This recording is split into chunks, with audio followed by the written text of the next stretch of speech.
रुद्राष्टक शिव स्तुति। ब्राह्मण देव श्री शिव के समक्ष हाथ जोड़कर गदगद वाणी से स्तुति करने लगे।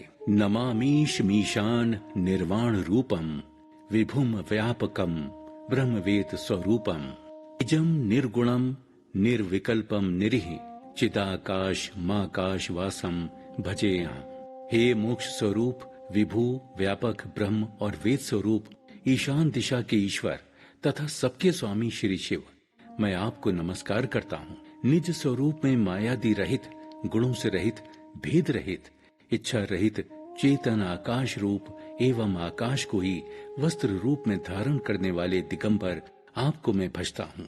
निराकार मोंकार मूलम तुर्ये गिरा ज्ञान गोतीत मीशम ग्रीशम करालम महाकाल कालम कृपालम गुणाकार संसार पारम नतोहम तुषारादि संकाश गौरम गंभीरम मनोभूत कोटि प्रभा श्री शरीरम स्फुरन मौली कल्लोलिनी चारु गंगा लसाब दाल बालेंदु कंठे भुजंगा। हे निराकार ओंकार के मूल, तीनों गुणों से अतीत, वाणी ज्ञान और इंद्रियों से परे, कैलाशपति विकराल महाकाल के भी काल, कृपालु गुणों के धाम, संसार से परे आप परमेश्वर को मैं नमस्कार करता हूँ, जो हिमाचल के समान गौर वर्ण तथा गंभीर है, जिनके शरीर में करोड़ों कामदेवों की ज्योति एवं शोभा है, जिनके सिर पर सुंदर पावन गंगा विराजमान है, जिनके ललाट पर द्वितीय का चंद्रमा और गले में सर्प सुशोभित है। चलत कुंडलम भ्रू सुलेत्रम विशालम प्रसन्नानम नीलकंठम दयालम मृगाधीश चर्मांबरम मुंडमालम प्रियम शंकरम सर्वनाथम भजामि।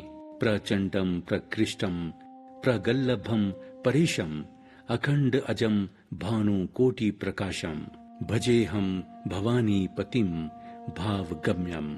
जिनके कानों में कुंडल हिल रहे हैं, सुंदर भ्रिकुटी और विशाल नेत्र हैं, जो प्रसन्न मुख नीलकंठ और दयालु हैं, सिंह चर्म का वस्त्र धारण किए हुए और मुंडमाला पहने हैं, उन सब के प्यारे और सबके नाथ श्री शंकर जी को मैं भजता हूँ।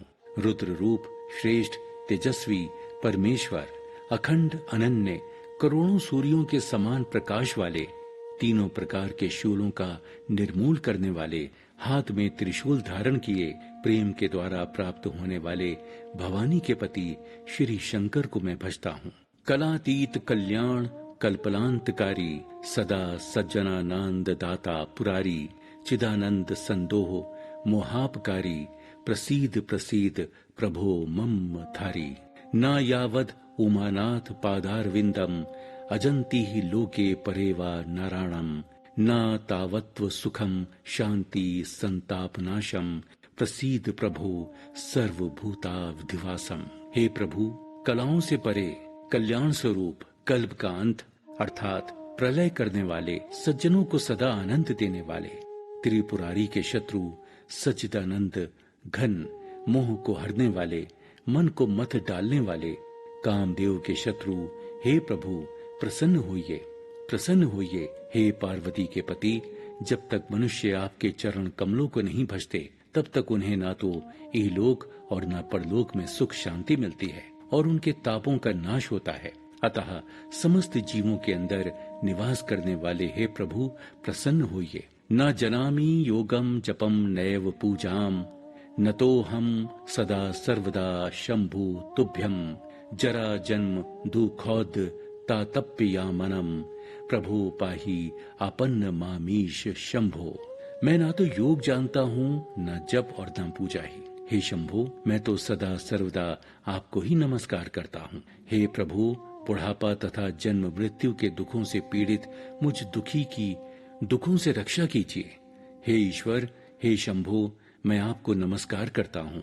जो मनुष्य इस रुद्राष्टक को भक्ति पूर्वक पढ़ते हैं, उन पर भगवान शंकर प्रसन्न होते हैं। गरुड़ जी के 7 प्रश्न। गरुड़ जी बोले, हे प्रभु, वैसे तो मेरे सब संदेह दूर हो गए हैं, लेकिन ये बताइए कि ज्ञान और भक्ति में कितना अंतर है।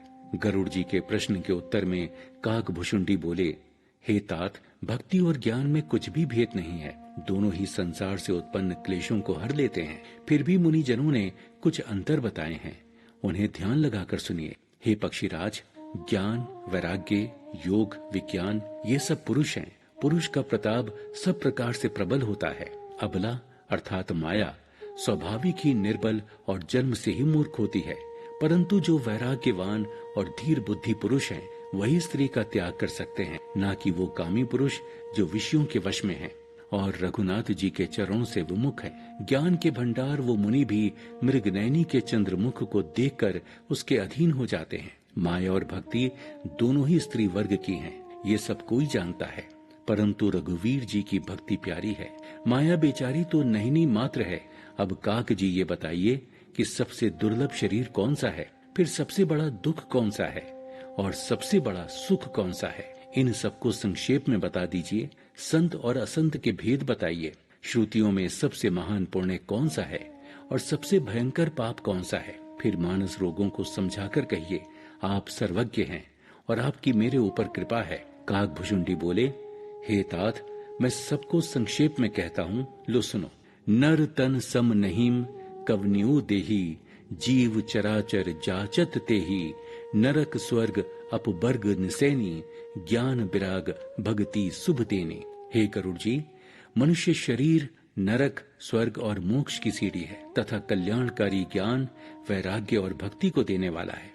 ऐसे मनुष्य शरीर को धारण करके भी जो श्री हरि को नहीं भजता है, वो इस चराचर में नीच है। नहिम दरिद्र सम दुख जग माहिम, संत मिलन सम सुख जग नाहिम, पर उपकार बचन मन काया, संत सहज सुभाऊ खगराया। हे पक्षीराज, इस संसार में दरिद्रता के समान कोई दुख नहीं है और संतों के मिलने के समान कोई सुख नहीं है। मन, वचन और शरीर से परोपकार करना तो संतों का सहज स्वभाव होता है। संत दूसरों की भलाई के लिए दुख सहते हैं और असंत दूसरों को दुख पहुंचाने के लिए। कृपालु संत तो भोज वृक्ष के समान अपनी खाल तक उधड़वा लेते हैं, परंतु दुष्ट लोग सन की तरह दूसरों को बंधवा कर कष्ट देते हैं। दुष्ट लोग बिना किसी स्वार्थ के सांप और चूहे के समान अकारण ही दूसरों का बुरा करते हैं। वो पराई संपत्ति को नष्ट करके स्वयं नष्ट हो जाते हैं, जैसे खेती का नाश करके ओले नष्ट हो जाते हैं। वेदों में अहिंसा को परम धर्म माना गया है और परनिंदा के समान भारी पाप नहीं है।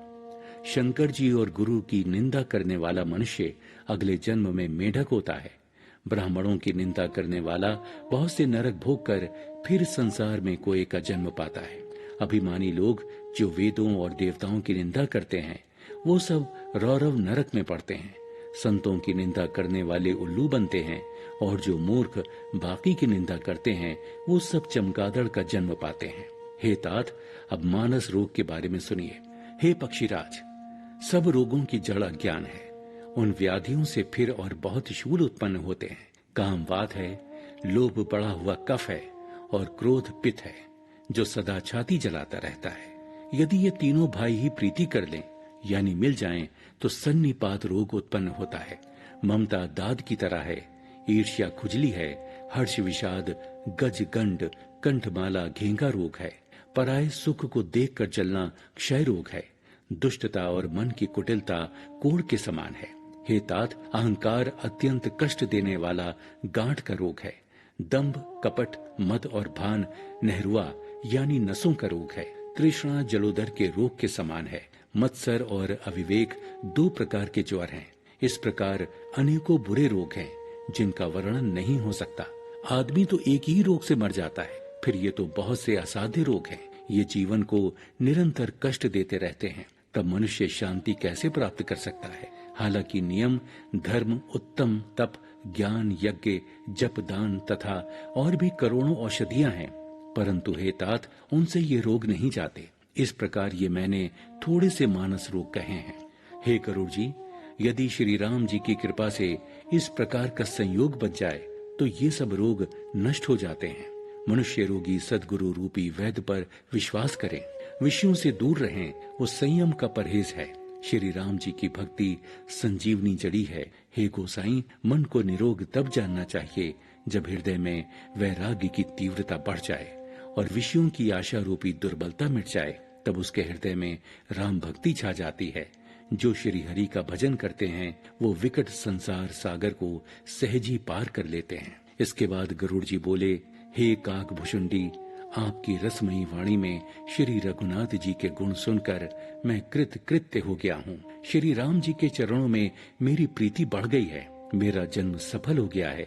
उनके चरणों में सिर नवाकर और हृदय में रघुवीर जी को धारण करके गरुड़ जी वैकुंठ को चले गए। हे गिरजे, सत्संग के समान कोई दूसरा कार्य नहीं है, पर सत्संग भी श्री हरि की कृपा के बिना नहीं हो सकता। वेद पुराणों में ऐसा कहा गया है,